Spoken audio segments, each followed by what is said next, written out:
Yo lo Listo. único de atrevida nomás le digo, se le ve la mitad de la cara, si puede poner la cámara un poquito para que lo enfoque, eh, a- para que no quede como caidito, como que está ahí abajo. Ahí, Ay, está Mejor, mejor. Sí, sí. yo de atrevida, discúlpeme, pero va a ser mejor. Perfecto. Y ahora vamos a estar ya todos con posibilidad de video. Listo. Bueno, entonces, haciendo uso de la puntualidad que hemos tenido en el desarrollo de esta semana de la propiedad intelectual, interés público y COVID-19, vamos a dar inicio al panel, que es el panel principal del eje temático de acceso a medicamentos. Voy a permitirme entonces hacer una breve presentación de los panelistas que nos acompañan en el día de hoy y luego pasaré a explicar un poco la dinámica. Yo me presento, soy Ángela Costa, actual directora de la Fundación Misión Salud en Colombia y pues es un honor para nosotros como organización que ha sido convocante principal de este evento, tenerlos a ustedes tres en este panel. Nos complace mucho poder compartir con ustedes estas reflexiones, propiciar este espacio de intercambio, porque creemos que desde nuestra región y desde nuestros países tenemos mucho por aportar y no solamente pues entendernos como una región de América Latina, sino por supuesto también conocer la perspectiva que seguramente tendremos posibilidad de reconocer en la participación de uno de los panelistas desde Estados Unidos y quizás una perspectiva que sea un poquito más global. Entonces paso a compartir acá pantalla para presentar formalmente a nuestros panelistas. Nuestro panel principal de acceso a medicamentos lo hemos titulado como Acceso a alternativas de tratamiento y vacunas para COVID. ¿Qué hacemos con las patentes? Y esta será la pregunta principal que nuestros panelistas van a desarrollar en sus intervenciones. Tenemos entonces el gusto de contar con la participación del doctor Alvin Chávez Matamoros. El doctor Alvin es médico cirujano de la Universidad de Costa Rica, especialista en medicina interna de esa misma universidad, especialista en farmacología clínica, con estudios en el Instituto de Investigación Farmacológica Mario Negri de Milano, Italia, máster en farmacoepidemiología de la Universidad Autónoma de Barcelona, residente de la División de Información de Medicamentos de la Farmacopea de los Estados Unidos y por años pues un referente por todos reconocido en nuestros temas de medicamentos, farmacoterapias y acceso a medicamentos. El doctor Alvin hoy nos acompaña, ahí hay que hacer una aclaración, no en representación pues oficial del gobierno de Costa Rica y de la postura y la iniciativa que han tenido recientemente a propósito de estos momentos de epidemia, de pandemia, sino pues nos acompaña más desde su perspectiva de amplio reconocedor de los temas de acceso a medicamentos y por supuesto nos va a compartir una lectura desde esta perspectiva de lo que hoy son las diversas iniciativas que buscan favorecer acceso equitativo a tratamientos y vacunas en este momento de emergencia global. Bienvenido, doctor Alvin. También nos acompaña Peter Maivarduk. Peter dirige el Grupo de Economía del Conocimiento y Acceso a Medicamentos de Public Citizen, que ayuda a los socios de todo el mundo a asegurar los beneficios de la ciencia y la tecnología para todos. El trabajo de Peter en específico y de su grupo ha dado forma a la legislación y a la acción ejecutiva para hacer que los medicamentos sean asequibles y ha cambiado el curso de las negociaciones comerciales para proteger la salud y los derechos digitales. Hoy, Peter y sus colegas están trabajando para mejorar la respuesta a la pandemia de COVID-19 y prevenir una vacuna del apartheid global. Bienvenido, Peter. Y nos acompaña Lorena Dillano, abogada especialista en derechos humanos, acceso a medicamentos y propiedad intelectual, directora ejecutiva de la Fundación Grupo Efecto Positivo, coordinadora general de la Red Latinoamericana para el Acceso a Medicamentos, miembro del grupo asesor de expertos del panel de alto nivel de las Naciones Unidas sobre acceso a medicamentos e innovación. Entonces, en conjunto con estos tres grandes invitados, vamos a desarrollar la pregunta central de nuestro panel en relación con estas iniciativas y estas reflexiones que hoy tenemos para compartir en torno a las alternativas y vacunas que están siendo exploradas para el manejo de COVID-19. Y dentro de esas alternativas, ¿qué hacemos con el tema de patentes y propiedad intelectual? Todos van a tener un tiempo estimado de máximo 30 minutos. Yo tendré acá un mecanismo de control y esperamos contar con 15 minutos finales de discusión abierta a todos los que están hoy participando de este panel. De igual manera, invitarlos a que si la discusión se prolonga más allá de este tiempo, tenemos previsto un link en Telegram en donde podremos seguir la discusión y el intercambio de ideas.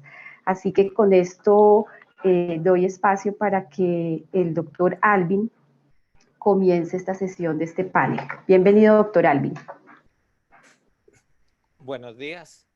En primer lugar, un agradecimiento por la oportunidad de participar con este tema tan importante para todos los países del mundo. Yo voy a dar una semblanza del hecho fundamental por qué Costa Rica tiene tanta preocupación y por qué siempre ha tenido en su interés el tema de los datos de prueba y de las patentes, es decir, los derechos de propiedad intelectual.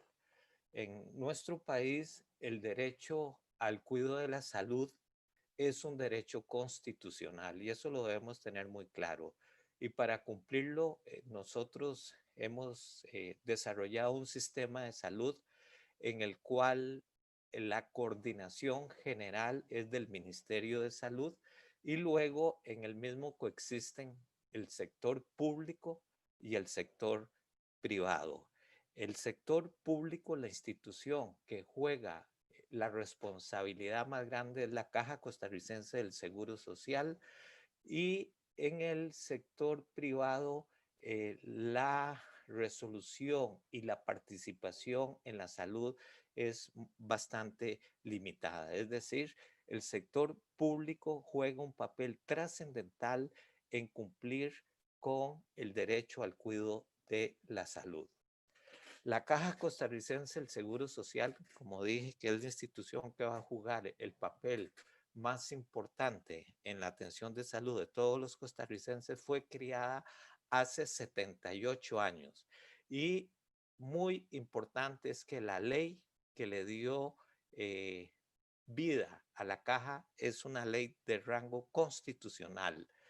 Y desde hace 78 años se creó el mecanismo de financiamiento de la seguridad social, que es un financiamiento tripartita, es decir, es financiada por el aporte de los trabajadores, de los patronos y del Estado, y es una contribución forzosa.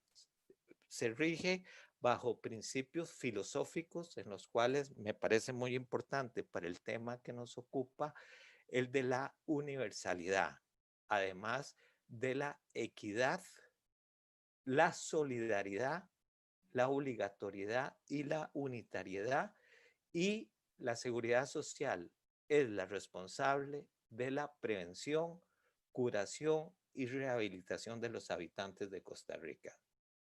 Otro hecho fundamental que Costa Rica tiene es que en 1982 se estableció lo que es una política de medicamentos esenciales para las instituciones del sector público. Y aquí esto es un hecho muy importante en donde la selección del producto se origina con base a las necesidades epidemiológicas del país, y esto se complementa con criterios clínico-farmacológicos y la sostenibilidad del sistema. Y aquí es un hecho que quiero resaltar, que los criterios clínico-farmacológicos son los que van a determinar, con base a la medicina basada en evidencia, si realmente esa nueva tecnología realmente es una innovación terapéutica real. Entonces, en este panorama que ha establecido nuestro país en la política de medicamentos esenciales, el concepto de medicamentos genéricos juega un el concepto de medicamentos genéricos es un concepto fundamental para poder garantizar el acceso a los medicamentos.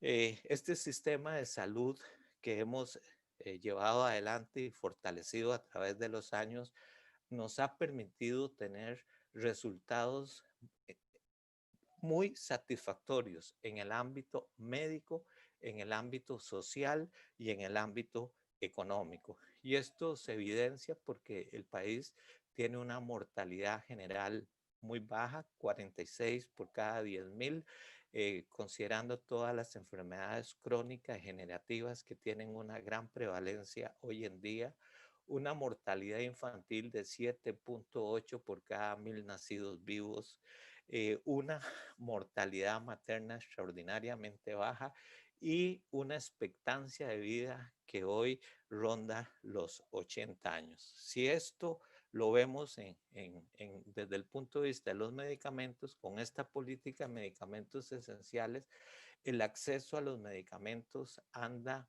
en el 95% de la población, y esto se evidencia claramente que cada egreso hospitalario durante ese periodo el paciente recibe como promedio 12 medicamentos, cada consulta externa recibe 5 medicamentos y cada consulta en un servicio de urgencias 2.3 medicamentos. Todo esto se logra desde el punto de vista económico con una asignación, con un gasto del 7.5% del gasto en salud.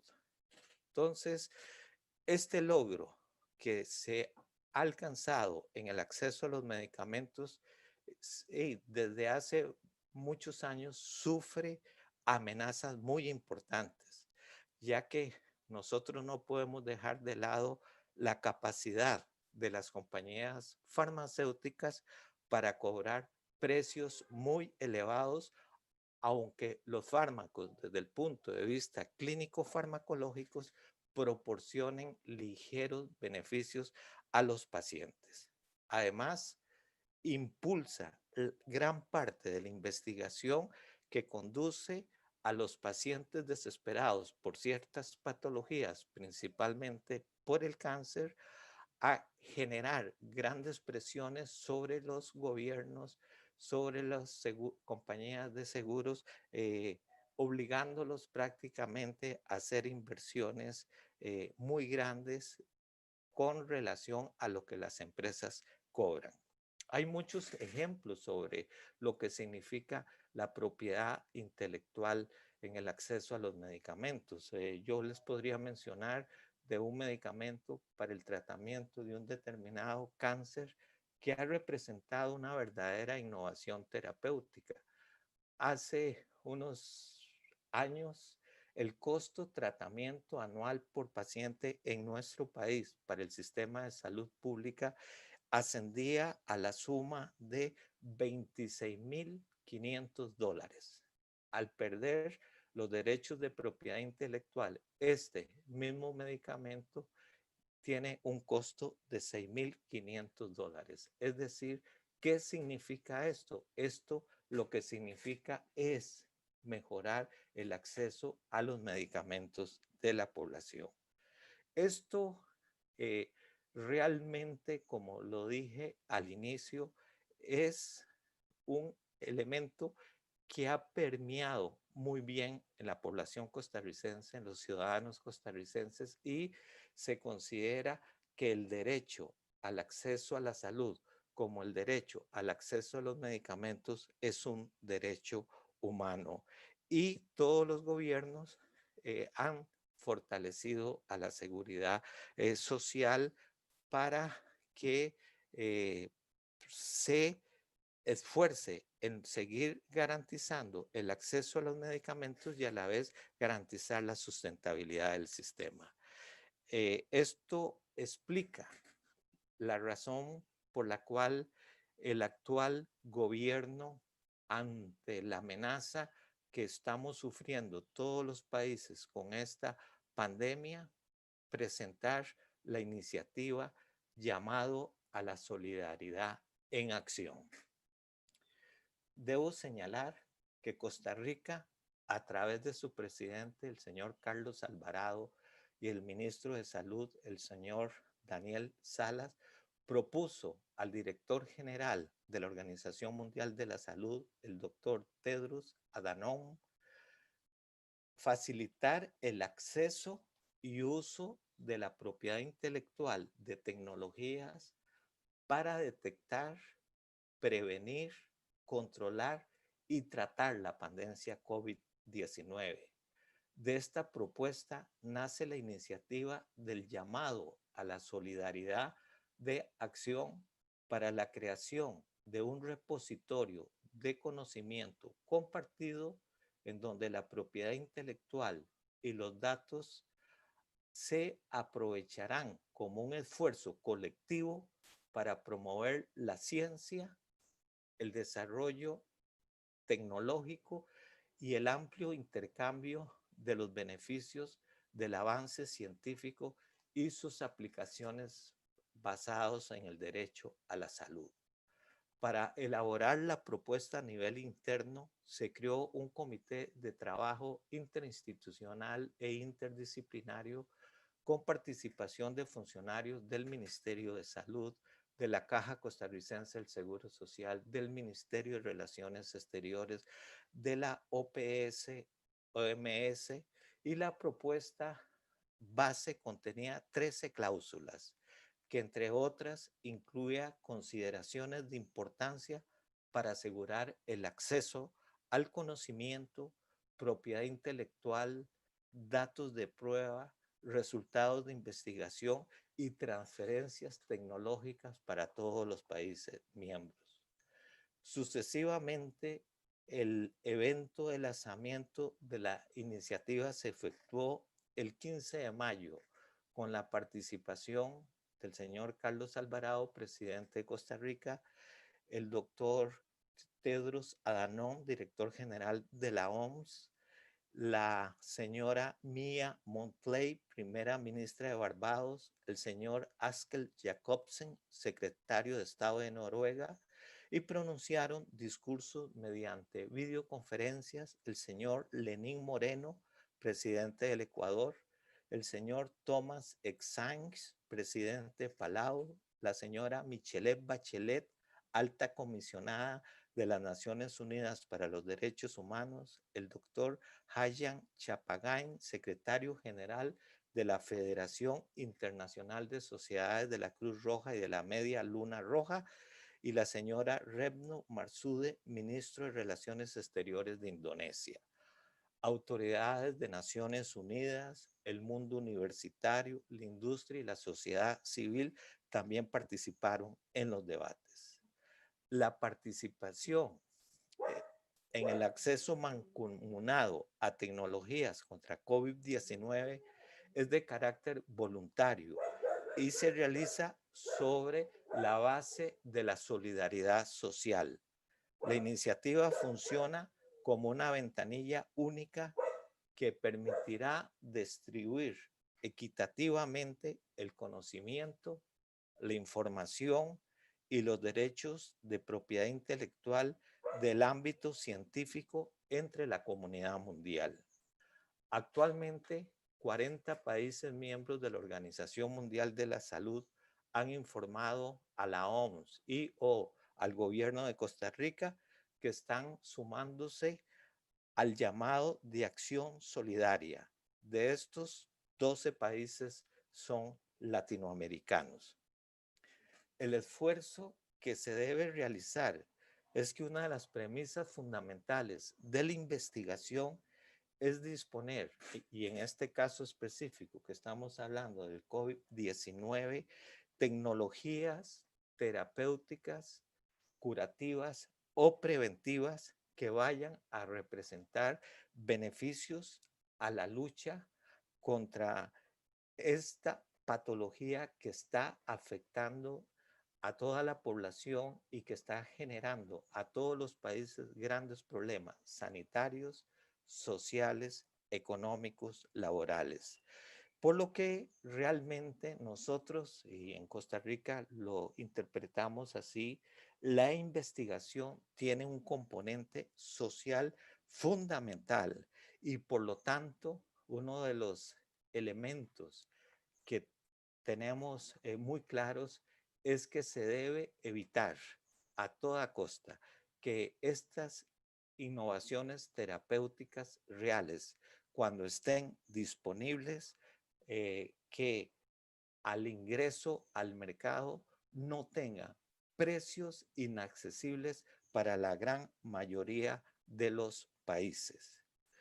Por eso es un hecho fundamental que si hay nuevas alternativas de tratamiento y vacunas para el COVID-19, estos productos, si realmente representan beneficios reales para la población, debemos estar conscientes que los objetivos más importantes de los sistemas de salud es la tutela de la vida y de la salud, la defensa de los derechos humanos, la preservación de la equidad social, por lo que estos deben ser considerados bienes públicos globales y por lo tanto estamos totalmente convencidos que no debería prevalecer en ellos derechos de propiedad intelectual porque el bien común debe prevalecer sobre el bien individual. Y yo creo que esto lo tenemos muy claro.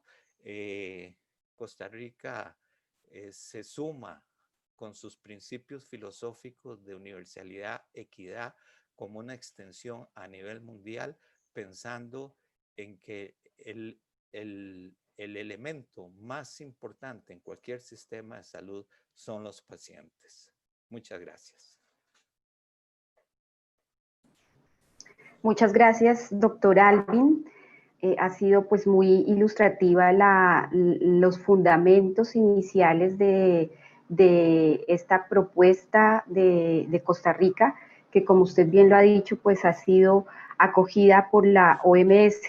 Ya después tendremos oportunidad de intercambiar un poco sobre cómo esto ha ido teniendo otros pasos progresivos y qué podemos reconocer hoy de esa propuesta inicial en lo que hoy se constituye en la iniciativa CETAP. Vamos entonces ahora a darle la palabra a Peter Meiwerduk. Peter, bienvenido, muchas gracias por estar aquí en este panel.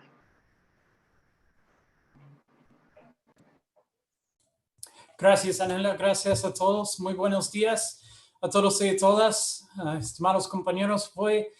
I'm going to speak in English so I can better present the technical picture. I offered to speak in Spanglish and was told not to butcher the language, so I will offer my comments in English as slowly as I can, and let me know if I should slow down. As was mentioned, I work for Public Citizen. We are a consumer group based in Washington, D.C., and we have been working with colleagues around the world these past 15 years as part of the Global Access to Medicines movement. Today, if anything, I believe that media and public reports have underestimated the problem, or the scale of the challenges and the humanitarian consequences coming that we face. No corporation manufactures at scale to supply the entire world. We have seen that this is true for masks, for ventilators, for oxygen. We have documented here at Public Citizen shortages of remdesivir in the United States, the country that had best access to the first experimental drug against coronavirus, remdesivir, Gilead's remdesivir. Even though the United States bought its way to the front of the line, nevertheless, 38 hospitals in 32 cities in 12 states did not have enough remdesivir according to their medical criteria by which they wanted to dispense remdesivir. Shortages are everywhere and are going to be with us for the next several years. This is, of course, in part a problem of monopoly, as access to medicines activists know well. But we have to adjust our tactic and our analysis somewhat. Whereas for the past 20 years, we primarily have fought the problem of high prices, high monopoly prices. Today, our top challenge is a problem of limited supply. And of course, there too, if we can break the monopoly and introduce more producers, if we can share knowledge, share technology, if we can introduce public production of diagnostics, treatments, and vaccines, the world will have a better shot at supplying medicine to people who need it for the course of the pandemic. We were among 250 organizations from around the world that signed principles to this effect, which I will put into the chat when I have a moment. We have them in English and in Spanish, and would welcome your organizations signing on to put the word out to medical leaders around the world how we should be sharing technology through this time. Now, in the English language media, we often see the coming problem of vaccine access referred to as vaccine nationalism. Vaccine nationalism. From my point of view, that is actually an insufficient term. It masks the human consequence of what is coming. It talks about a geopolitical struggle. And frankly, if you sit in the United States, vaccine nationalism doesn't sound so bad. We can go toe to toe with Russia or China or Germany to a limited extent. There are, of course, significant problems there as well. But it's worse than that, right? I think all of us on this call know what's coming is worse than that. It is much more of a global vaccine apartheid. And by that word, I mean to invoke the example of South African racial segregation. Though in this case, of course, we are talking about discrimination, limitations, a divide in availability based on wealth, based on race, based on country. We will be divided into a world of wealthy nations and privileged citizens and a world of low and middle income countries that have to wait for a long period of time for access to a safe and effective vaccine. The head of the Serum Institute out of India, the world's largest vaccine manufacturer, said recently in an interview that looking at current vaccine production, and even with the hundreds of millions of dollars, well, many billions, the United States has put in 10 billion on its own investments in vaccine production today. Nevertheless, we are on course for a 4 to 5 year delay before most people in the world can access a vaccine. In other words, between the time when the first person gets access to a safe and effective vaccine and the last person, that could be 5 years. And if we think about the consequences of the pandemic, the past 6-8 months, 8+ months now, I guess more, we understand we can imagine what the damage of many years would be. For one, we will lose a terrible number of lives, but also it's going to have devastating consequences for our economies.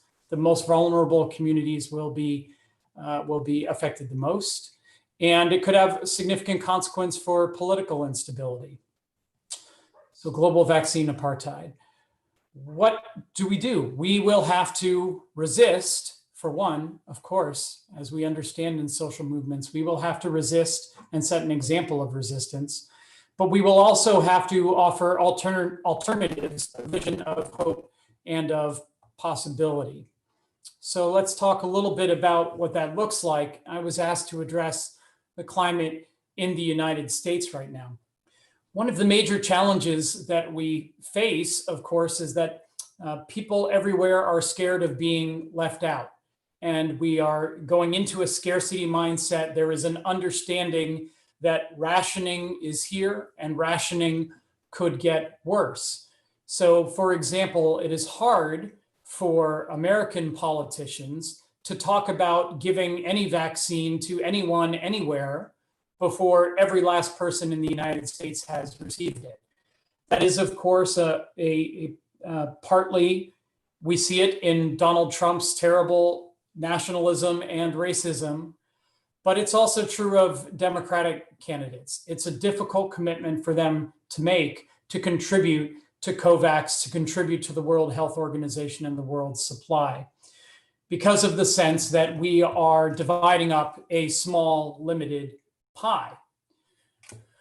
But of course, those of us on this call understand that while only you or I can take a single dose of a vaccine, if I take it, you can't have it, all the world can benefit from the underlying technology and knowledge without diminishing anyone else's enjoyment. In other words, all of us together can teach one another to make better vaccines, to make more vaccines, to make treatments, to make protective equipment. We can share the technology, we can license the patents or annul the patents. We can provide technical assistance to set up the facilities. We can share the large dossiers of confidential information and know-how, and we can expand the world's supply. It will take time. It is not without technical challenges, but if we start now to change the politics and to build factories and to install the right equipment in factories and to repurpose the existing facilities, then over the course of a year, 2 years, however long it may take, we will be able to expand the world's supply. And it's critically important because shortening the pandemic by even a few months for people around the world will save a great number of lives and mitigate the economic devastation that is coming. So we must do everything we can to increase production. And fortunately, in the United States and with countries around the world, we have the tools. Some of these, compulsory licensing from other access to medicines fights, also authorities to bring public production to bear. And as has been discussed, new global initiatives like the World Health Organization's Technology Access Pool and Costa Rica's proposal, which we think is critically important. It's important because it is a well-tailored mechanism to solve many of the pandemic problems, or at least mitigate those problems. And it is important because it is an official World Health Organization program that is up and running. And it gives us an example to point to when we talk to our governments and say, what do we want? What must we do? We can say, it's this over here. It's not only a discussion about how to ration better. It's a discussion about how to not have to ration so much, how to expand the pie, bake a bigger pie for all of humanity. Some considerations in the United States. We are coming up on an election, as you may have heard, in a few weeks, and it's an especially terrifying election. We're concerned about problems at the polls. We're concerned about the rule of law.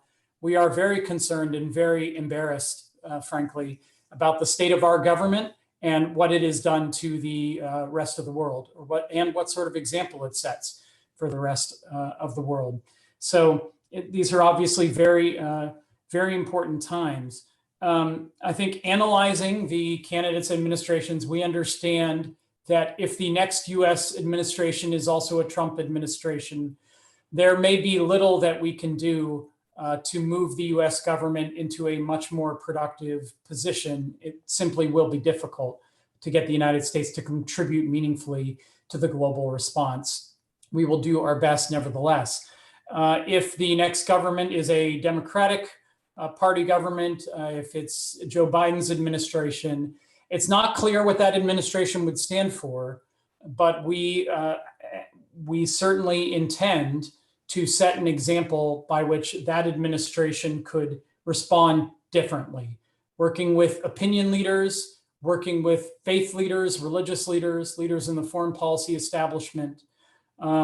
We intend to show how the United States can contribute to the World Health Organization, contribute to the technology access pool in the Costa Rica proposal, and also just use its separate tools under law to make patents and know-how available and contribute to the world's efforts to make vaccines, safe and effective vaccines, more quickly.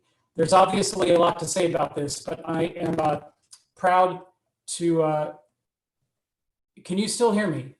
Can I get a thumbs up if you can still hear me? I have a speaker. Okay, sorry, I got a notification. Okay.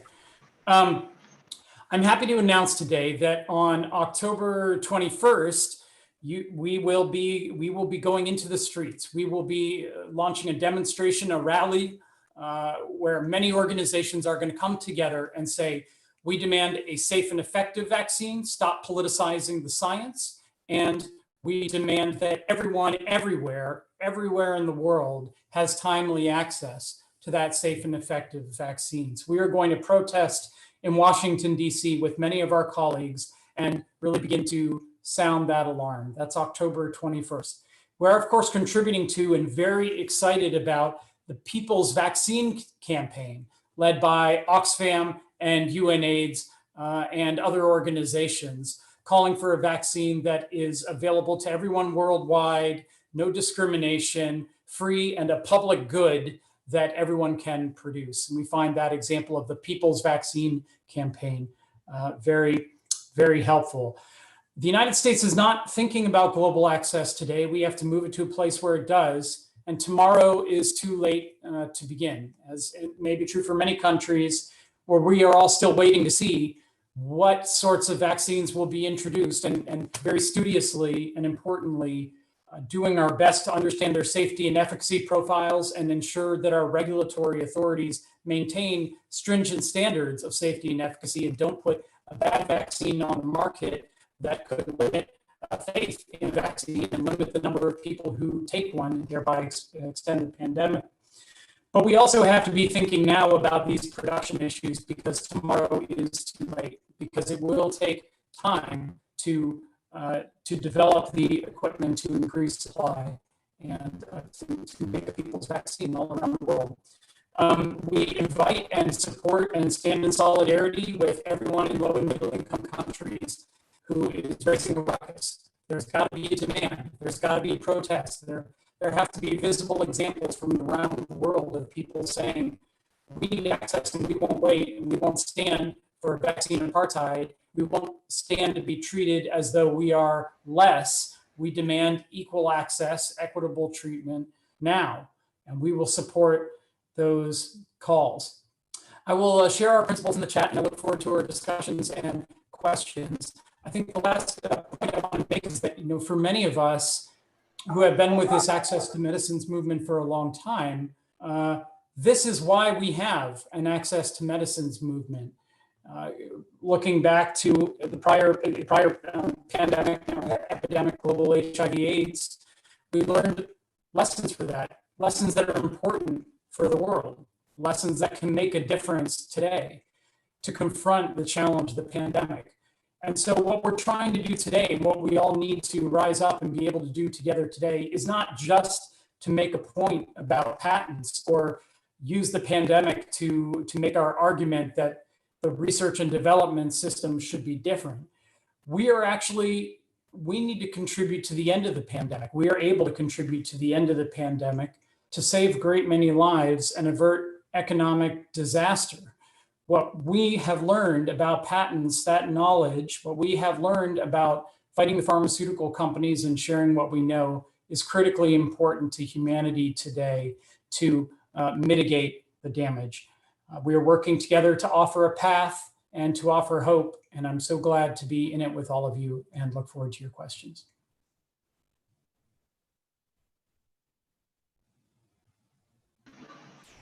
Peter, muchas gracias por por esta intervención que nos deja grandes reflexiones para lo que será nuestro momento de intercambio con Várias los reflexões quando participantes tivemos a oportunidade de trocar ideias.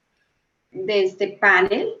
Es muy bueno É muito bom tener en cuenta algunos principios levar em consideração alguns has princípios mencionado, que creo que você mencionou hacen muy buena referencia e que de fazem lo que ha sido la boa historia referência do que de tem sido muchas a história organizaciones de das sociedad civil, organizações da sociedade civil, tanto en Estados Unidos tanto como nos en nuestros Estados países Unidos de quanto América em Latina. nossos países da América Mencionabas Latina. esta comparación de lo que puede ser la Falava essa comparação do discriminación. que pode ser a Y no nos referimos a esa discriminação discriminación humana, sino esa discriminación en cuanto a riqueza, quanto à riqueza, países, a diferencias entre países, como esos principios que siempre han guiado a organizaciones de sociedad civil hoy son tan importantes de incorporar y de reivindicar en este momento de urgencia, de contar con tratamientos y vacunas accesibles y equitativas. También mencionabas lo que son los pasos que ustedes vislumbran hacia futuro, por ejemplo, con tratamientos como los antivirales, en este caso el Remdesivir, y cómo ya más allá del tema de precios y de las posibles regulaciones aplicables a esos altos precios, también ustedes perciben un problema ahora en cuanto a la distribución y cómo es que pueden sumarse organizaciones para que esa distribución pueda garantizar quizás escenarios que sean más equitativos y que sean más pertinentes en el momento en el que estos tratamientos tengan pues todos los avales de seguridad y eficacia para su uso en esta emergencia global. Muy interesante reconocer también la lectura que nos compartes de país, de Estados Unidos, en cuanto a la situación política que desde acá, desde nuestros países, también la vemos en su complejidad y lo que han sido estas decisiones políticas que se relacionan con algo que puede ser una nominación que no es suficiente, ¿no? Y es el nacionalismo. Y es como estas directrices políticas están ya estableciendo unas diferencias y unas posibles desigualdades frente a estos tratamientos y a estas posibles vacunas. Y muy importante también esta noticia que nos compartes de la movilización que se va a tener el 31 de octubre. Sé que desde nuestras organizaciones estaremos apoyando y ojalá que sean muchas más, como tú lo dices, en este momento no es suficiente que haya una o dos organizaciones que tomen estas iniciativas y vale la pena seguir ese otro principio que mencionabas y es el sumarnos todos en este momento que exige tanto desde nuestra responsabilidad social, con el objeto de poder disminuir esos desenlaces que ya reconocemos en lo social y en lo económico a propósito de este momento que estamos viviendo. Muchas gracias, Peter. Y con esto entonces doy el espacio a Lorena. Lorena, pues creo que no merece una reflexión adicional acerca de su gran experiencia y de su participación activa en esto que Peter referencia como todas las reivindicaciones relacionadas con acceso a medicamentos. Me parece muy bien que después de esos buenos insumos que nos brinda Peter, sigas tú, Lorena, en representación de esa gran propósito sobre todo desde nuestros países de América Latina en relación con el acceso a medicamentos. Bienvenida y desde ya te digo que tienes total libertad de tiempo porque hemos sido hasta ahora juiciosos en el manejo de tiempo, así que adelante. Bueno, muchas gracias Ángela, muchas gracias al Global Congress por habernos invitado a esta presentación. Suelo no ser muy breve, tampoco me espero pasarme. Bueno, esta pregunta que nos convoca hoy, ¿qué hacemos con las patentes, ¿no? Y en este marco de la pandemia del COVID-19, que ha puesto de relieve una serie de cuestiones que nosotros venimos, como decía Peter, viendo, observando, trabajando, intentando intervenir. Bueno, yo en esta presentación voy como directora ejecutiva de la Fundación GEP, voy a representar a la Fundación GEP, que es un grupo de personas que con VIH y hepatitis C que decidimos fundar esta organización en el año 2006 para defender justamente los derechos de las personas afectadas. Así que ese va a ser el interés que yo voy a representar en esta presentación. También la Fundación GEP trabaja en colaboración sur-sur en lo que llamamos la REDLAM, la Red Latinoamericana por el Acceso a Medicamentos, que está integrada por AVIA y GTPI de Brasil, bueno, Fundación GEP de Argentina, Acción Internacional para la Salud de Perú y la Fundación IFARMA en Colombia. De manera conjunta trabajamos articuladamente en el tema de las barreras de la propiedad intelectual para el acceso a los medicamentos.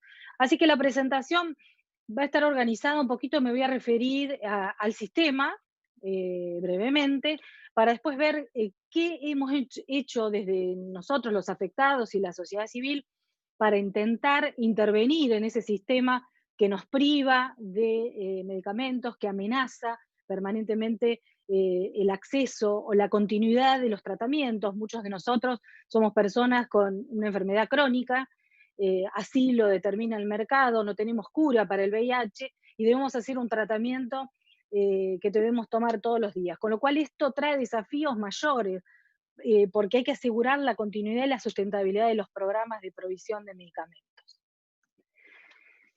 Bueno, y para finalmente hacer unas reflexiones también en relación al sistema, como han hecho los oradores anteriores.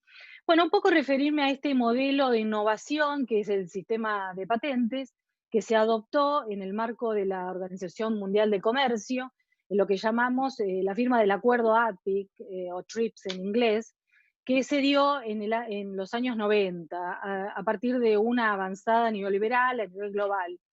Entonces, lo que en ese momento se manejó, bueno, si hacemos un incentivo a la inversión del sector privado en desarrollo de tecnologías médicas, vamos a tener más innovación, vamos a tener más respuestas a problemas de salud. Y bueno, y es así que se globalizaron los estándares mínimos de protección para todas las áreas de la tecnología, ¿no? Y esto significa la inclusión de las tecnologías médicas, y significó para la mayoría de los países en desarrollo tener que comenzar a reconocer, porque bueno, nos obligamos, es un acuerdo vinculante, tener que reconocer propiedad intelectual o patentes farmacéuticas, algo que no existía en nuestra costumbre del ordenamiento jurídico. Entonces, bueno, como decía, los miembros de la OMC en este acuerdo ATIC se obligan a adoptar leyes nacionales de patentes en todos los territorios. ¿Qué trajo esto? Bueno, la proliferación de solicitudes de patentes farmacéuticas, mayormente extranjeras, estoy hablando de los países en desarrollo, eh, porque bueno, esto era una costumbre de los países industrializados. Bueno, ¿qué trajo este sistema de patentes? Trajo estos derechos exclusivos. Los titulares de una patente sobre un medicamento, una tecnología médica, pueden excluir a otros de fabricar, usar, vender, importar, comercializar los productos que están patentados. Es decir, que lo que determina este sistema es que no haya competidores, en el caso de la existencia de una patente, no puede haber competidores en ese mercado, salvo que el titular de la patente así lo permita, ¿no? y por un mínimo de 20 años. Ponemos mínimo porque vemos en la práctica de observar la conducta de las eh, compañías farmacéuticas, es que solicitan reiteradas patentes para extender la protección o el monopolio por más de 20 años.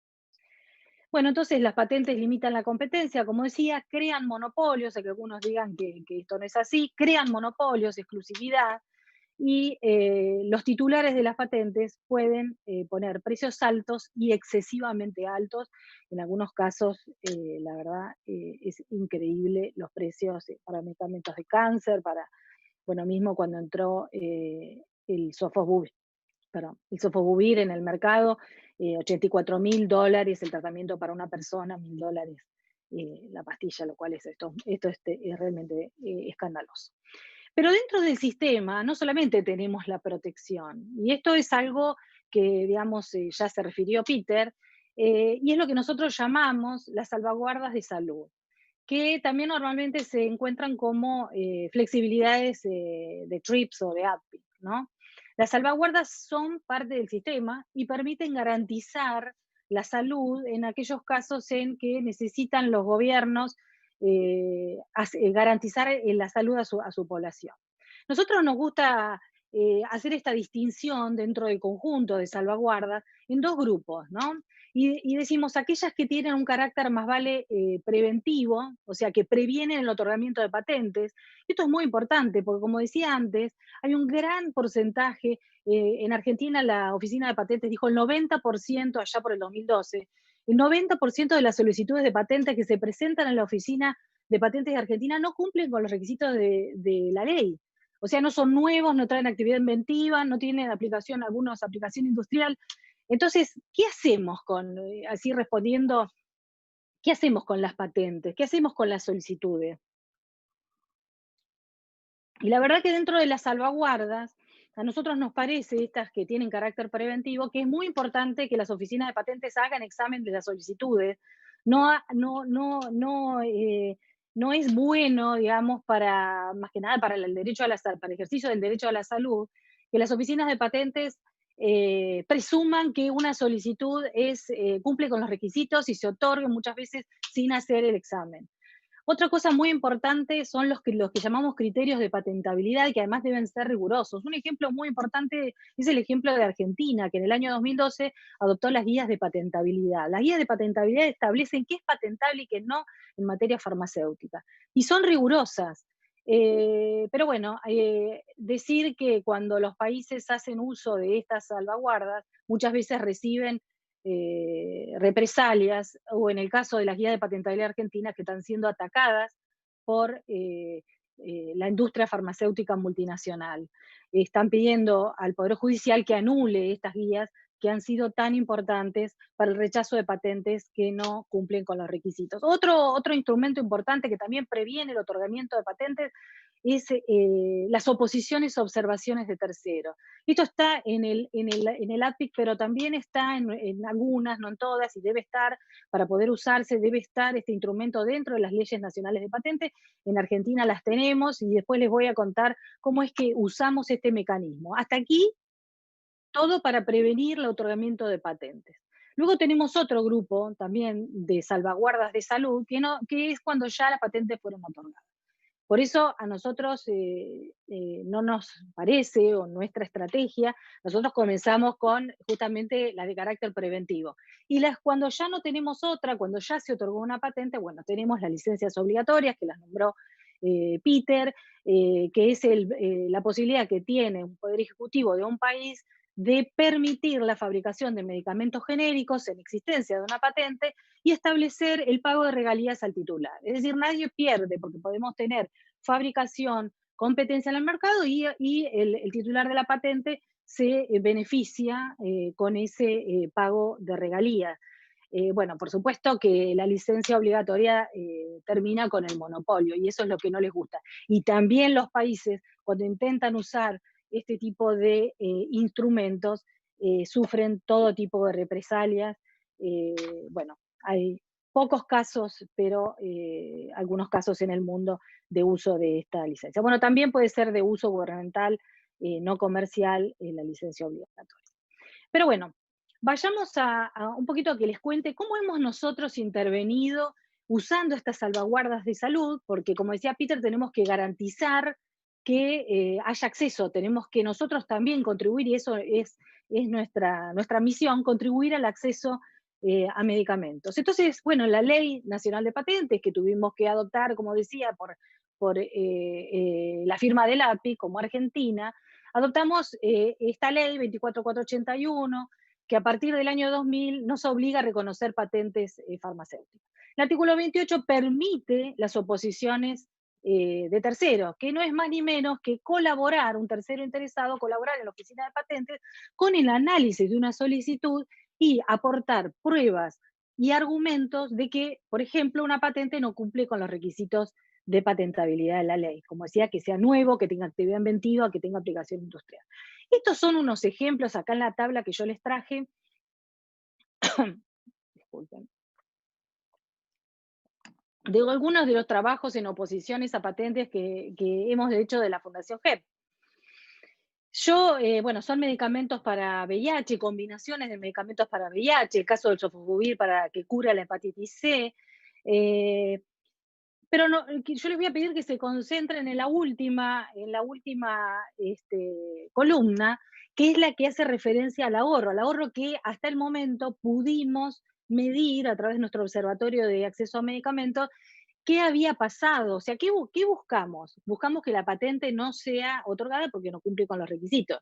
Lo que buscamos es que haya una competencia dentro del mercado. Fíjense ustedes, que en el caso, por ejemplo, de una combinación muy usada, que hoy por ahí no se usa tanto, pero esto lleva unos años, del tenofovir, emcitabine de Favirenz, marca comercial Atripla, de la compañía farmacéutica Gilead.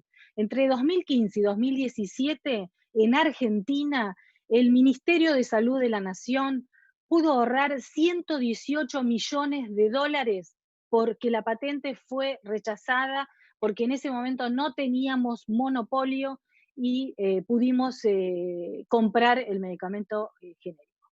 Ustedes fíjense que estamos hablando de mucho dinero para un país como el nuestro. Lo mismo, bueno, con el Truvada, que además se usa para PrEP y es muy importante hoy en materia de tratamiento para las personas con VIH-Sida, también de 2016 a 2017, por la entrada de un genérico de producción local, pudimos ahorrar 28 millones de dólares. Bueno, con la droga sofosbuvir también hemos logrado, no me voy a referir a todas, era solo para que ustedes vean qué es lo que buscamos, qué es lo que estamos haciendo, cómo intervenimos con las herramientas del mismo sistema y cuáles han sido los logros que hemos tenido. Bueno, entonces llegó la pandemia del COVID, ¿no? Hace unos meses, como decían los otros oradores, y nosotros como organización, para en esto de ver qué podíamos, con qué podíamos contribuir, comenzamos allá por febrero, marzo creo que fue, a analizar cuáles eran las tecnologías que se empezaban a probar para atender el COVID, ¿no? Entonces, bueno, había, en general se utilizaban medicamentos que ya estaban en el mercado y se usaban para otras enfermedades. Hubo aquí algunos otros desarrollos, digamos, que se habían usado para el ébola, otros coronavirus, como en el caso del Remdesivir, que, bueno, era el medicamento que, digamos, se mostraba como más promisorio en ese principio. Entonces dijimos, bueno, vamos a ver, vamos a analizar cuál es la situación de Remdesivir. Bueno, empezamos a ver que, bueno, como les decía, que mostraba cierta efectividad, no es una efectividad completa, esto no es la solución, pero para algunos casos de pacientes graves, digamos, estaba ayudando bastante. Empezamos a ver que se dio el registro de emergencia por la FDA, luego la Agencia Europea de Medicamentos también avanza en hacer un registro ya para comercialización, algunos registros que también se dieron en Singapur, Australia y en otros países. Bueno, empezamos a ver y analizar, Gilead tiene patentes en más de 70 países del mundo. Empezamos a ver Argentina, nuestro país, y vimos que acá en Argentina Gilead había presentado 7 solicitudes de patente sobre Remdesivir, todas sobre Remdesivir. También luego pudimos ver que la empresa firma una licencia voluntaria, con 5 productores de la India, donde transfiere tecnología a 5 productores de India y Pakistán, y permite entonces la fabricación de versiones más asequibles, pero claramente esta licencia, cuando la analizamos, excluye a Argentina y a todos los países de Sudamérica. Y esto es un problema, porque entonces, ¿cómo vamos a hacer? Con las patentes y con esta licencia, que además nos excluye. Y a todo esto también otra variable que debíamos analizar es algo a lo que se refirió Peter anteriormente, que es esto del nacionalismo, ¿no? Estados Unidos y muchos países de Europa compraron todas las dosis que había para los próximos meses. Entonces, ¿qué hacemos? Por otro lado, comenzaron también a publicarse, por ejemplo, el informe de la Universidad de Liverpool, que estudió varios medicamentos, no solo el Remdesivir, y estudió el costo de producción del Remdesivir. Y entonces la Universidad de Liverpool dijo, para producir el tratamiento para una persona de Remdesivir, se puede hacer con $6, ¿no? Este era un precio, o mejor dicho, un costo de producción que teníamos como referencia. Empezaron a salir las versiones, bueno, la de Gilead, 2.340 el precio de tratamiento por persona. Empezaron también a aparecer precios de las versiones estas de la licencia voluntaria, las cuales nosotros no podemos comprar, pero para que las vean, que de $400, $224 el mejor precio. Entonces dijimos, bueno, ¿qué hacemos? Y empezamos a extraer copias de la oficina de patentes, de las solicitudes que había presentado Chile de acá en nuestro país. Y empezamos a analizarlas y empezamos a ver que no cumplía con los requisitos de la ley. Por ejemplo, en la primera que pueden haber, hicimos 3, hasta el momento hicimos 3 distintas oposiciones, nos opusimos a 3 de las solicitudes. Y lo que pudimos ver es que la verdad que se reivindican métodos de tratamiento, que están expresamente excluidos como materia patentable en la ley de patentes. Digamos, esto es escandaloso. ¿Cómo puede la empresa, sabiendo que la ley no permite ese tipo de patentes? Bueno, a lo mejor si pasa, pasa. En todos los casos, de todas las solicitudes que hemos estado analizando, y estamos ahora trabajando en 3 más, pudimos ver que no se cumplían con los requisitos, que ya la tecnología estaba publicada, que la tecnología no era nueva ni tampoco traía ningún paso significativo en la ciencia, es decir, era obvio para un técnico en la materia. Y empezamos a hablar también porque nosotros en Argentina tenemos mucha capacidad de producción local. Tenemos un sistema privado de industria farmacéutica, el sector privado, que es muy, muy fuerte. Entonces comenzamos a hablar y bueno, empezaron interés de fabricar el Remdesivir, pero bueno, el problema que digamos, aparecía era en este tema de las patentes, ¿no? Porque Chile ya tiene una patente otorgada en Argentina. Con esa patente y otras 6 pendientes de resolución, realmente es una situación y que empezamos a trabajar. Bueno, pensamos que todavía no hemos terminado con este trabajo, pero pensamos que al poder sacar esas barreras, ese monopolio que ya tiene Gilead sobre Remdesivir en Argentina, se puede fabricar a precios, no sé si como los de la India y Pakistán, pero a precios mucho mejores de los que ofrece Gilead, garantizando además la disponibilidad en el país, pero también como una fuente para la región de Latinoamérica. Bueno, y por supuesto hemos pedido a la Oficina de Patentes que rechace las patentes sobre Remdesivir. También hemos hecho avances nosotros, como les contaba, nosotros hemos trabajado más que nada en tratamientos, porque bueno, por esta lógica de los tratamientos crónicos, y esa siempre fue nuestra preocupación. El tema de las vacunas es algo nuevo para nosotros, que bueno, estamos ahí intentando encaminar y ver un poco, analizar cómo están las cosas. Y bueno, y pudimos encontrar ahí, tenían la fuente, 188 patentes que están directamente asociadas con vacunas que se vienen estudiando y probando, anti-SARS y anti-MERS, y que tienen una respuesta inmune demostrada. Es decir, este tema de pensar que las patentes no tienen que ver con las vacunas es la verdad muy errado y esto lo demuestra. Y bueno, acá como un poco desagregado es la distribución de patentes biológicas relacionadas con SARS y MERS, y vemos que de esas patentes, 363, es decir, como un 60% de las patentes que hay sobre biológicos, se refieren a vacunas. Es decir, que acá vemos todavía más que el tema de las patentes sobre las vacunas para el COVID va a ser un problema. Entonces, bueno, empezamos a ver si encontrábamos cuáles eran las solicitudes. Acá yo puse 3 ejemplos. Sabemos que hay varias vacunas que están avanzadas y en estudio, en fase 3, en fase 2 y fase 3. Pero bueno, acá tengo alguna información que puse sobre 3, digamos, vacunas que son como las más famosas, ¿no? La vacuna, por ejemplo, de Moderna, no voy a hablar de la tecnología, pero sí lo que quiero es que vean que hay solicitud internacional, solicitud de patente internacional, y que además en Argentina Moderna ya hizo 3 pedidos de patentes sobre esta vacuna. La Universidad de Oxford también tiene patentes, no hemos encontrado en la de Pfizer. Pero otra cosa que también quería mostrarles es la diferencia de precios que se viene hablando, porque bueno, todavía ninguna está siendo comercializada, que Moderna, y a partir de su lógica y su utilización del sistema de patentes, que pretende monopolios acá en Argentina, habla de que por dosis va a cobrar entre 32 y 37 dólares. Por otro lado, la Universidad de Oxford, AstraZeneca, me quiero referir en particular a esta porque hay un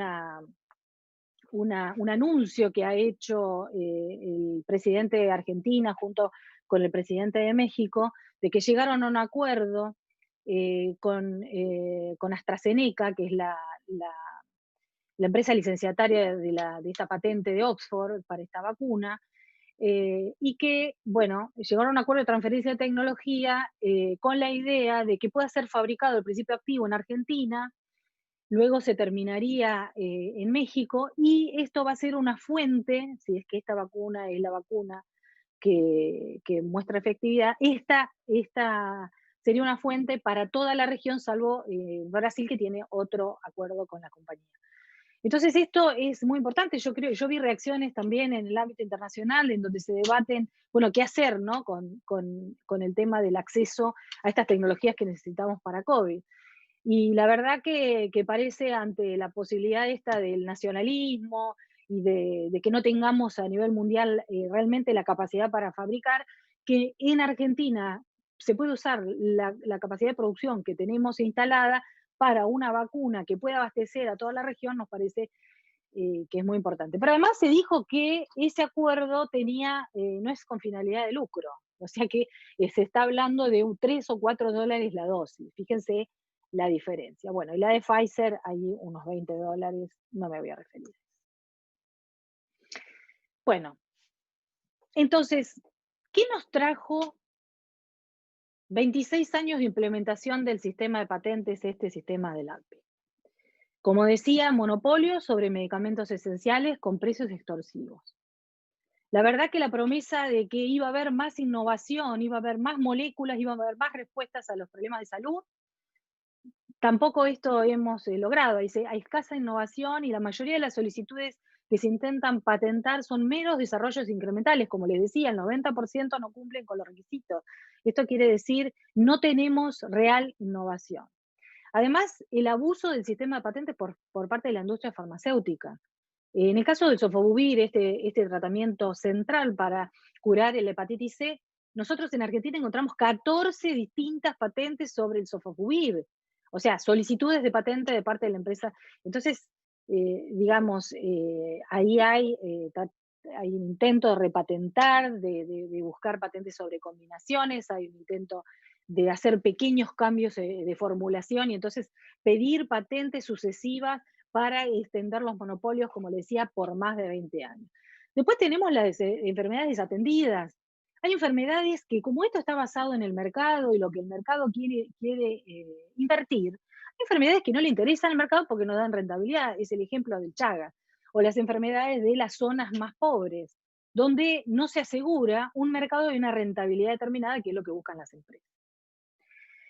Por otro lado, también vemos que las empresas farmacéuticas o los laboratorios, que a nosotros nos gusta decir más así, las empresas farmacéuticas empezaron a convertirse en empresas que ya no están dedicadas en el laboratorio, a buscar una solucionan los problemas de salud, sino que cotizan en los mercados bursátiles, en las bolsas de valores, y entonces los medicamentos, según cómo cotiza, digamos, las acciones de Chile o cualquiera de las empresas que queramos nombrar en la bolsa de Nueva York, dependen los precios de esas cuestiones totalmente especulativas. Y bueno, el mercado definiendo las prioridades de salud en base a la rentabilidad. Acá el Estado debe cumplir un rol. Quería referirme también en este análisis del sistema y estas cuestiones que, digamos, fueron sucediendo a lo largo del tiempo y a lo largo de ver cómo iba funcionando o no este sistema. Quería traer estas recomendaciones, el capítulo 6 de una comisión de alto nivel de Naciones Unidas, que es la Comisión sobre el VIH y la Ley, que, bueno, analizó diferentes aspectos en la respuesta al VIH-Sida, y una de las cuestiones que vio es, bueno, el tema del acceso a medicamentos. Y la verdad que toda esta contradicción que yo les estuve presentando antes están dentro de las recomendaciones. Fíjense lo que dijo la comisión. La comisión dijo, recomienda a los Estados miembros de la OMC que deben suspender urgentemente los API que se relacionan con productos farmacéuticos esenciales. Justamente por todo eso que yo le decía, por los monopolios, por los precios altos, por el desarrollo de tecnologías que solo le interesan al mercado. También avanzó un poco más, porque esto lo que estamos hablando es del status quo, pero también se negocian en los tratados de libre comercio lo que llamamos medidas APIC Plus, que en materia de patentes farmacéuticas intentan extender los plazos o venir con estas otras derechos exclusivos como la exclusividad de datos a las que se refería el doctor Alvin. Así que también la comisión dice tiene que haber una moratoria global sobre la inclusión de cualquier cláusula de propiedad intelectual en cualquier tratado internacional que se negocie.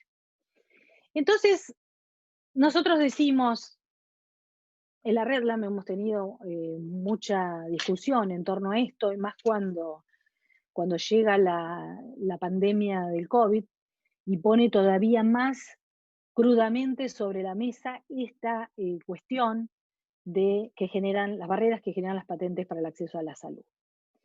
Y la verdad que 26 años de sistema de patentes ya es suficiente, y nos preguntamos si deberían seguir reconociéndose derechos exclusivos sobre estas tecnologías. Nosotros hemos, en base a todo este análisis, hemos lanzado una declaración que se encuentra en nuestra página web, que también hay posibilidad de que se adhieran con su firma. Y estamos haciendo una propuesta que va mucho más allá de las propuestas que venimos escuchando. Nosotros agradecemos toda esta iniciativa que tuvo el presidente de Costa Rica y que muy bien el doctor Alvin nos presentó. Creemos que es un rol central el rol de la Organización Mundial de la Salud en este marco, pero como se dijo acá, vemos que todos los sistemas que se proponen en ese marco de la OMS son sistemas voluntarios. Entonces ahí decimos, ¿voluntarios para quién? Y la respuesta es voluntarios para las empresas.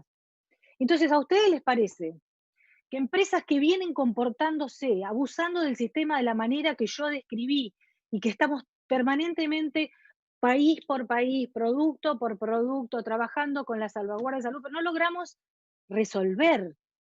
Y que también estamos viendo que en este marco de esta pandemia siguen mostrando su codicia, siguen buscando monopolio y siguen presionando a los estados.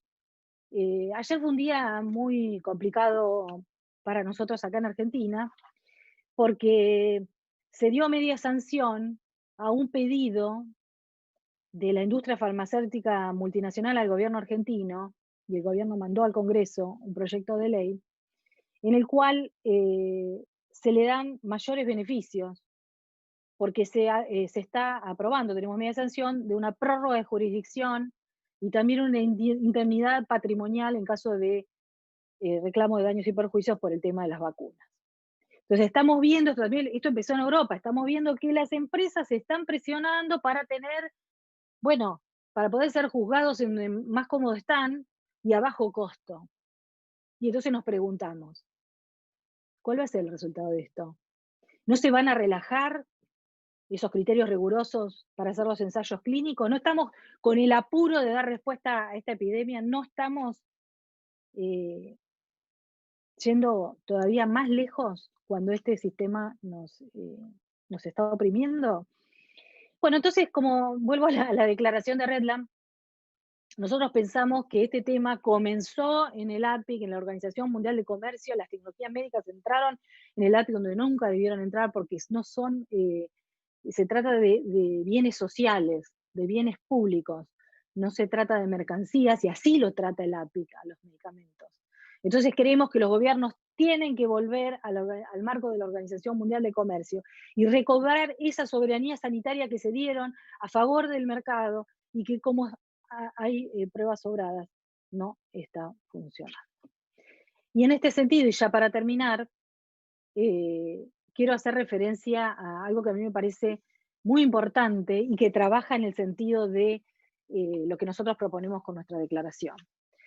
El 1 de octubre, y después de discusiones y de esfuerzos que hizo más que nada el gobierno de Sudáfrica en el marco de lo que se llama el Consejo de APIC, ¿no?, que monitorea el cumplimiento de este acuerdo, donde se encuentran los países a discutir, India y Sudáfrica el 1 de octubre pasado presentaron una solicitud a los miembros de la OMC para que acuerden renunciar, en ese marco de la pandemia, renunciar a algunas de las obligaciones de protección y de aplicación y observancia de los derechos de propiedad intelectual, que no solamente las patentes, se refieren a otros derechos de propiedad intelectual que también afectan el acceso a medicamentos y que están dentro del APIC.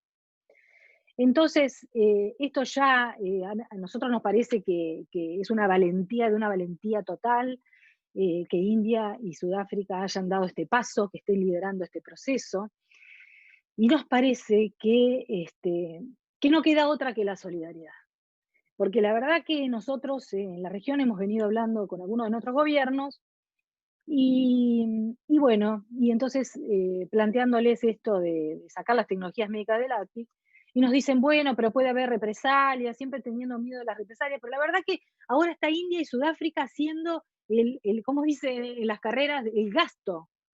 Están exponiéndose y no queda otra, porque no están solamente representando eso, lo que yo pienso, no están solamente representando los pueblos de India y de Sudáfrica, están representando a todos los pueblos del mundo, de todos los países que estamos sufriendo este sistema, y que entonces no queda otra que la solidaridad. Si en algún momento tienen que analizar qué hacer, la verdad que así como ha hecho Médicos Sin Fronteras, así como también ha hecho el South Center, alentamos a todos los miembros del OMC que apoyen la propuesta en la próxima reunión del Consejo de APIC, que se celebrará el 10 y 11 de octubre próximo, para remitir la solicitud al Consejo General para adopción del texto de la decisión. Y con esto termino y quiero, para terminar, referirme a una frase que ya se ha hecho muy famosa entre nosotros, del doctor Luis Guillermo Restrepo, que es de Colombia, y que él dijo: algún día recordaremos a las patentes con la misma condena moral que hoy recordamos a la esclavitud. Muchas gracias. Bueno, muchas gracias, Lorena. Me alegra mucho saber que contamos con el tiempo suficiente para el desarrollo que tenías, que por supuesto va más allá de una experiencia amplia como la que tiene el Grupo Efecto Positivo, y que comprende unas muy buenas propuestas oportunas, ya desde un ámbito más regional, de ese esfuerzo que han venido haciendo diversas organizaciones de sociedad civil de nuestros países de América Latina. Así que voy a recoger brevemente los puntos que se han mencionado en esta participación de Lorena, para que, sumados a los puntos anteriores de Peter y de Alvin, podamos iniciar una conversación, un intercambio de posibilidades. Como bien lo dice Lorena, estamos en un momento en el que, más allá de perspectivas y de esfuerzos que ya han sido suficientes en más de 2 décadas, necesitamos tomar acciones y vías concretas. Lorena mencionaba algo al inicio de su charla que es muy importante reivindicar, y es que países como Argentina adoptaron desde comienzos de nuestra última década las guías de patentabilidad de medicamentos, estas guías que fueron producto de un esfuerzo técnico académico muy importante, reconocidas en ámbitos globales como la OMS, pero que muy pocos países, en el final de las cuentas, decidieron incorporar dentro de sus esquemas de evaluación de patentes de medicamentos. Argentina fue uno de ellos y pues claro ejemplo de lo que significó esa decisión política. Lorena también mencionaba todo lo que ha significado la revisión que ha hecho el Grupo de Efecto Positivo sobre este momento y este contexto actual que nos convoca en esta semana. Y al respecto, pues nos mostraba claros datos sobre las licencias que ha otorgado, por ejemplo, Gilead, el laboratorio que es uno de los principales reconocidos en las posibilidades de producción de Remdesivir, que excluyen a Argentina y a otros países de los nuestros. Igualmente, como la fundación, el Grupo Efecto Positivo, haya avanzado en la solicitud de rechazo de esa patente que hoy existe, de esas posibles patentes que están en proceso de evaluación en Argentina. Y al respecto de vacunas, muy interesante la reflexión que Lorena nos compartía sobre, bueno, es necesario que miremos ahora el tema de vacunas como veníamos haciéndolo con medicamentos. Comparto, y pues aquí ya no como moderadora, sino más desde Misión Salud, esto que nos comenta Lorena. Por supuesto que hay que observar esto que está pasando con vacunas, porque no es nada diferente a lo que ya sabemos que ha pasado con intervenciones como medicamentos. Quizás más complejo, sí, y por eso merece más atención. Y desde sociedad civil, por supuesto, se han expresado serias preocupaciones sobre lo que hoy son las iniciativas impulsadas por la Alianza Gavi y la iniciativa impulsada desde Europa, reconocida como COVAX. Al final de la intervención de Lorena, muy interesante reconocer este esfuerzo que convoca a varias organizaciones de sociedad civil y que lanza unas reflexiones que son insumos para esta propuesta de solidaridad y de acción concreta frente al Consejo próximo a realizarse el 10 y el 11 de octubre de los ATIC. Quizás esas reflexiones son las que deberíamos hoy utilizar más en este ratico que nos queda de intercambio, porque de hecho convergen con esos principios que nos compartía Peter en su presentación y que tienen que ver con la suma de esfuerzos y la solidaridad. Entonces, no voy a utilizar más tiempo, no me voy a extender más y quisiera entonces revisar posibles preguntas, reflexiones que queramos compartir en los participantes que tenemos ahora en el panel. Cualquier persona que quiera participar puede solicitar el uso de audio y nuestro máster se encargará de habilitar el micrófono.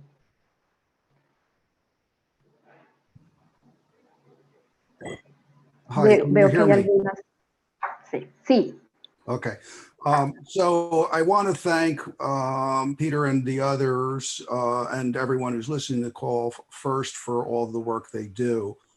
But at the same time, I think that the politics have not caught up with the urgency of the problem and the matter of life and death for hundreds of millions of people. If this were going to be solved by goodwill and reason, it would have been solved already. And particularly in regard to vaccines, it's know-how sharing for manufacturing scale-up that's going to be so critical. AstraZeneca and Glaxo and some others had announced the voluntary sharing of their know-how once a vaccine is developed. But other companies have not. And what we need to be doing is shaming the executives of those companies by buying advertisements on television in their jurisdictions and calling them the murderers that they're going to be.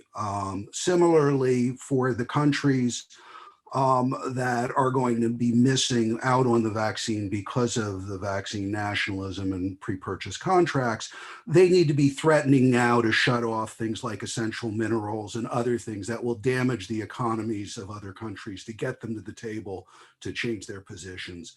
This is, again, not a politics of we need to talk about what we can do on our own. We need to actually be threatening and treating the situation like the serious problem it is, and using all of the measures that can actually induce change by people who haven't shown the willingness to do it voluntarily when it is so obvious of the need to share the technologies and to license freely, and they're not doing it. So you have to make it hurt, and you have to make it hurt so that people will change their behaviors. I'll stop there. I can comment briefly. I take the point. I think it's a very important one, and it's the sort of resistance and action and that we have to scale up. I mean, this is a massive project, and it's not going to be easy. I do think only a slight counter, that in the United States, the technology sharing stuff really isn't even sort of understood or much discussed outside of the industry itself, and the country is so on fire from so many different problems that, we think there are openings that have not been explored when it comes to matters like restoring American leadership and averting such a crisis as potentially a new government comes in and has the opportunity to distinguish itself. But granted, that's, it's not as though we can put all our cards there, and I don't mean to understate the severity of the problem or selfishness and short-sightedness that has been exhibited and what will be required of all of us to change it. And let me just add, I'm also hopeful that a Biden administration will be much more sympathetic to these issues, but the urgency is to act now, and countries and activists have to stop playing nice. This is life and death. Gracias, Peter. Gracias, Joshua, por la intervención y la reflexión compartida. ¿Podríamos tener la intervención de Madeleine?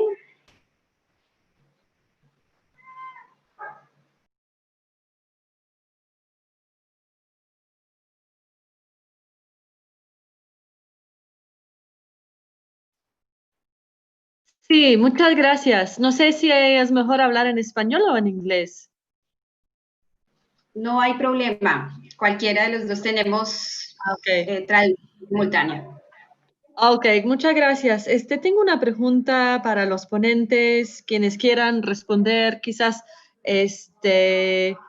Lorena o Alvin, no sé, pero no sé si pueden dar una idea de en las Américas, en América Latina, ¿cuáles países verían que tienen marcos legales adecuados para enfrentar los retos que presenta COVID en cuanto a patentes? O sea, ¿cuántos países de la región tendrían más o menos avances importantes que han hecho para tener excepciones al acuerdo TRIPS, para permitir licencias obligatorias, y cuántos serían realmente muy rezagados en este tema? Y entonces, para un posible programa de trabajo a nivel nacional, ¿qué serían los primeros pasos que tendrían que pedirse a los gobiernos de la región?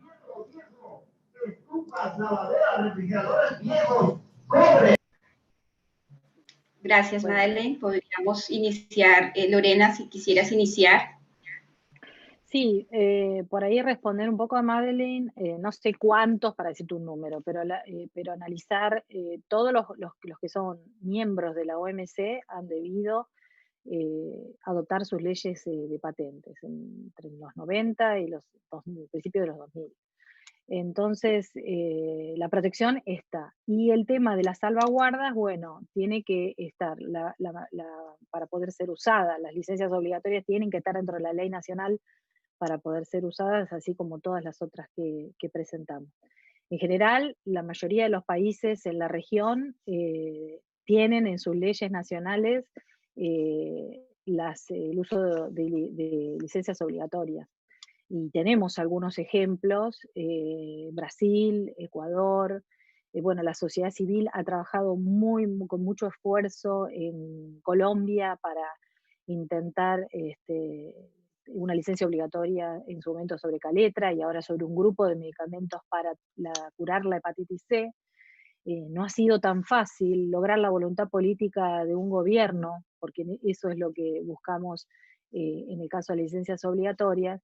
No ha sido muy fácil porque, bueno, en todo ese, digamos, recorrido, por ejemplo, en Colombia hemos visto que hasta la Embajada de Estados Unidos presiona, se utiliza, la industria utiliza todas las formas de poder presionar con distintas represalias económicas de los países para que no hagan uso de licencias obligatorias. De todas maneras, decir que cuando se usa, por ejemplo, en el caso de Brasil, se logró un 60% de reducción del precio del medicamento que se trataba, en ese momento era el Efavirenz. Así que se recomienda, y bueno, la sociedad civil que se nutra, digamos, de lo que dice su legislación, de que si es necesario también se propongan, como ahora se está proponiendo en Brasil, una nueva ley, licencias automáticas, que no dependan de esa voluntad política del Poder Ejecutivo. Digamos, la sociedad civil tenemos un rol de empujar estos temas y bueno, y los gobiernos de darnos respuesta. Bueno, ese sería mi comentario. Peter tiene mucha experiencia también. Gracias, Lorena. Peter, ¿quisieras agregar algo a la pregunta específica de país? Perhaps just to say that I think that what Lorena just said about automatic licenses, I think is pretty important. Anywhere we can advance that politics is, of course, very useful. I mean, this is what the tools exist for, right? If not a pandemic, then when? So all countries really should just be should just have an automatic licensing regime now, and the question should be one of what royalties are appropriate and what uses are appropriate and so on. There were a couple of questions in the chat that are probably worth bringing out here, which have to do with sort of the use of licenses, given that so much of vaccine production has to do with non-patent issues, like, having confidential information, and how do we think about manufacturing all across the world when we expect China and India to pursue their own interests as well. I think that's really important. And I think, in a forum like this, we try and give our best answers, but I think what really matters is getting as much good thinking from the community as possible. I think the patent licensing contributes to the politics. It's politics first, right? If a government like the United States decides that it wants to do something, it can find all kinds of legal solutions and mobilize all kinds of powers and convene technology and so on. So I think, foremost, this is about how we create a demand that can't be ignored. That said, it's interesting to think about the tools that we would use. So patents help toward, licensing helps toward that end, right? If countries are issuing licenses, it helps create the demand, and we can expand from there to different carrots and sticks that help divulge the know-how and ultimately provide technical assistance and lead to all of us trying to help each other how to make vaccines. Not every country in the world is probably going to be appropriate, in my opinion, for vaccine production, because there are real challenges now, and we shouldn't underestimate, I think, the challenges either of getting the scale and having the right technology in place and doing it quickly. But I think there is more capacity out there than is being used, and certainly governments can supply extra capacity. So hopefully if we can work on the politics of that, we will have more practical solutions for the manufacturing. It's our moonshot, right? For those for whom that reference means something. Gracias, Peter. Veo acá en nuestra opción de preguntas y respuestas la participación e incluso pues la relación de una experiencia de Colombia en relación con el seguimiento a patentes. No sé, Oscar, si tengas posibilidad de usar el audio para poder compartirnos esto de voz. Agradeceríamos esto como insumo para la discusión del panel.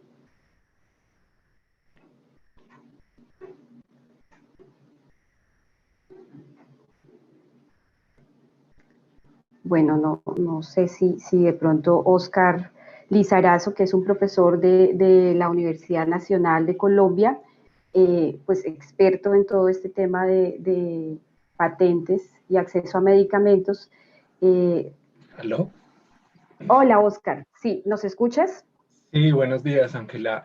No, pues muchas gracias a todos. Quería preguntar, Bienvenido. gracias. Quería preguntarle, pues agradecerles a todos las presentaciones y preguntarle a Lorena, además de la Patent Opposition Database de Médicos Sin Fronteras, ¿qué otro mecanismo usan para intercambiar información de posibles oposiciones o solicitudes de patentes de bajo nivel inventivo para hacer las oposiciones? Esa era como una pregunta, porque en Colombia hay como 5 patentes ya concedidas para Remdesivir. El contraste de Colombia con Argentina es que Colombia tiene, puede ser la guía de examen o los criterios de patentabilidad más laxos de Sudamérica. Argentina tiene los más estrictos, Colombia tiene los más laxos. Y en Colombia incluso el gremio farmacéutico nacional, la SINFAR, demandó esa guía, pero la demanda está muy lenta en el contrato. Entonces, como las oposiciones tienen cierta complejidad desde el punto de vista técnico, jurídico y sobre todo de química farmacéutica, ¿cómo lograr que se puedan hacer más oposiciones en Sudamérica, pues aprovechando experiencias como las de ustedes? No sé si además del Patent Opposition Database si tengan otro mecanismo. Nosotros íbamos a hacer unas oposiciones a Remdesivir, pero ya fueron concedido en Colombia varias, entonces vamos a tratar de hacer una acción de nulidad. No hay figura de oposición posgrano, vamos a intentar un tema de revocatoria directa, pero es más, digamos que es más difícil hacerlo en Colombia. Creo que eso era como el comentario y la pregunta. Por ahí tuvimos una experiencia haciendo una oposición a CRISPR, a una patente sobre CRISPR-Cas, lo que le concedieron el premio Nobel el martes, que también ya tiene algunas patentes en Latinoamérica en trámite y otras concedidas. En Perú también concedieron la patente de CRISPR a la Universidad de California, Berkeley. Y también hicimos otra para Spinraza, pero sí, creo que uno de los retos es intercambiar la información, sobre todo de química farmacéutica, por la complejidad que tiene el tema. Creo que no me extiendo más. Y tenía otra pregunta, esta sí corta, y es cómo lograr que tenga más acogida o más apoyo el esfuerzo importante de Costa Rica del Patent Pool o del COVID Technology Access Pool, que es muy interesante, pero que quizá no ha tenido tanto apoyo como se quisiera, ¿no? Pues igual reconociendo que más de 35, 40 países lo apoyan, pero quizás sería deseable que tuviera aún más apoyo. Muchas gracias, Ángela, y muchas gracias a todos. Con gusto, Oscar. Lorena. Sí, bueno, muchas gracias, Oscar, por la pregunta. Bueno, varias cosas para decir. Bueno, primero que sí, que la Patent Opposition Database de Médicos Sin Frontera es un sitio muy importante, una fuente muy importante para cuando hacemos el trabajo de oposiciones. Es más, las distintas organizaciones, que no somos tantas, pero que habemos algunas en el mundo que trabajamos oposiciones a patentes, subimos, digamos, a ese sitio el producto del trabajo, ¿no? Pero bueno, en Brasil también hay mucha capacidad, ellos han hecho, es más, han sido nuestros maestros en esta materia de oposiciones a patente. En Brasil también hay mucha capacidad y han hecho mucho trabajo de oposiciones. En realidad no existe otra base de datos, digamos, pero sí lo que podemos hacer es compartir nuestros contactos y, bueno, en todo caso ponerlos en contacto con el grupo de químicas. Nosotros tenemos 2 químicas que trabajamos en un equipo interdisciplinario, y las químicas son las que hacen esa cuestión más ¿no? complicada, técnica, de análisis de las solicitudes, porque uno habla más político esto y pareciera que es una cosa sencilla, pero no. En muchos casos vemos que hay solicitudes de patente que pueden llegar a tener hasta 130 reivindicaciones, y 900, miles de páginas, con la descripción de la tecnología que se intenta patentar, con lo cual es un trabajo, sí, como dice acá Oscar, es un trabajo técnico y complicado. Pero bueno, ofrezco eso, entrar en contacto y ver cómo podemos hacer, porque bueno, en el caso de Remdesivir hemos visto que la mayoría de las patentes, que más o menos son las mismas, o sea, pueden tener algunos cambios. Lo que hace la compañía es desarrolla esa solicitud y después la presenta, la traduce, qué sé yo, según los requerimientos de cada país, y va presentando más o menos las mismas por todo el mundo. Con lo cual seguramente deben ser las mismas. Así que eso le ofrezco a Oscar. Gracias, Lorena.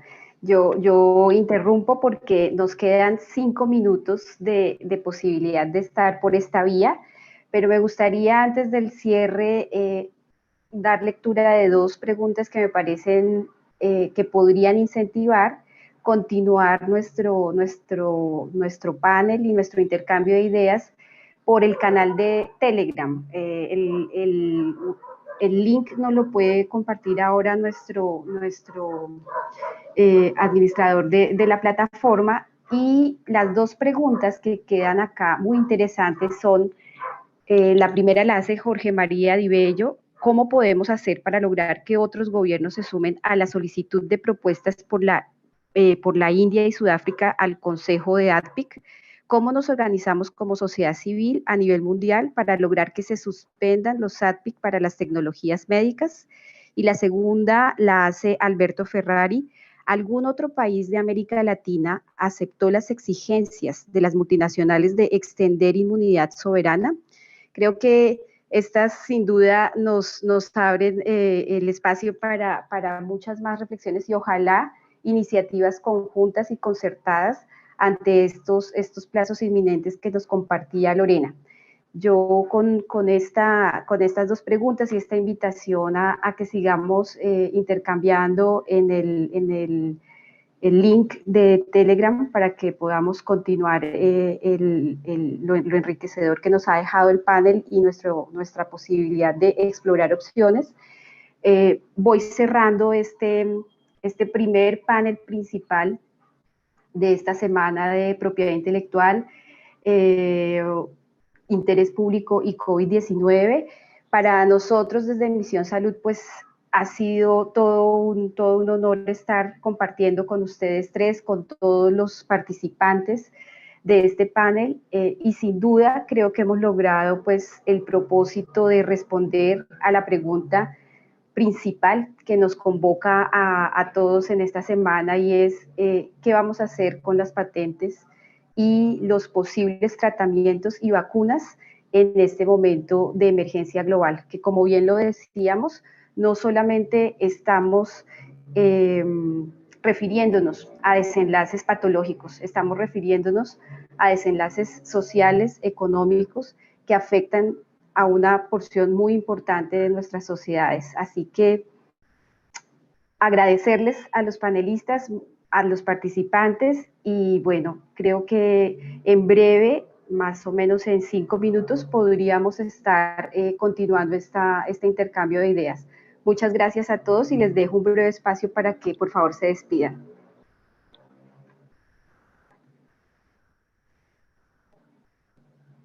Bueno, yo quería terminar agradeciendo, a pesar de la pandemia y no se pudo hacer, lamentablemente, allá en Colombia, el Global Congress. Creo que fue una muy buena iniciativa de poder hacerlo como ahora podemos, así virtualmente, porque estos debates son muy importantes en este momento, que nos escuchemos, que compartamos las diferentes ideas que pueden coincidir o no, y vayamos teniendo un panorama mucho más claro y también nos empoderemos, ¿no? Porque vemos que es posible, tener un mundo, otra vez un mundo sin patentes.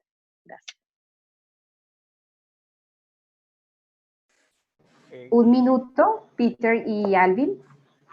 Bueno, quiero agradecer profundamente la oportunidad y escuchar y los esfuerzos que cada quien está tratando de hacer desde su posición y que todos tenemos muy claros que, y lo digo con toda sinceridad, la industria farmacéutica no son madres Teresas.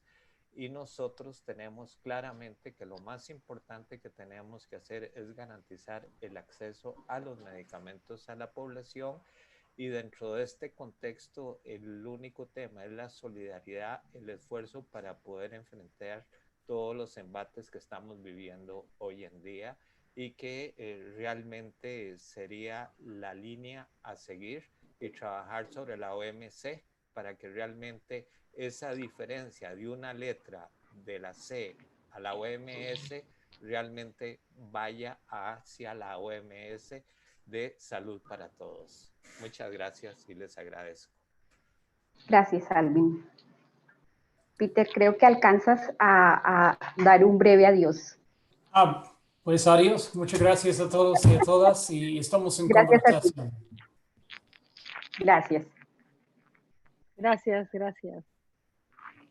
Hasta luego. Muchas gracias a los tres. Gracias por organizar. Los invito al link de Telegram porque puede ser que el intercambio continúe, así que ya nos veremos allí.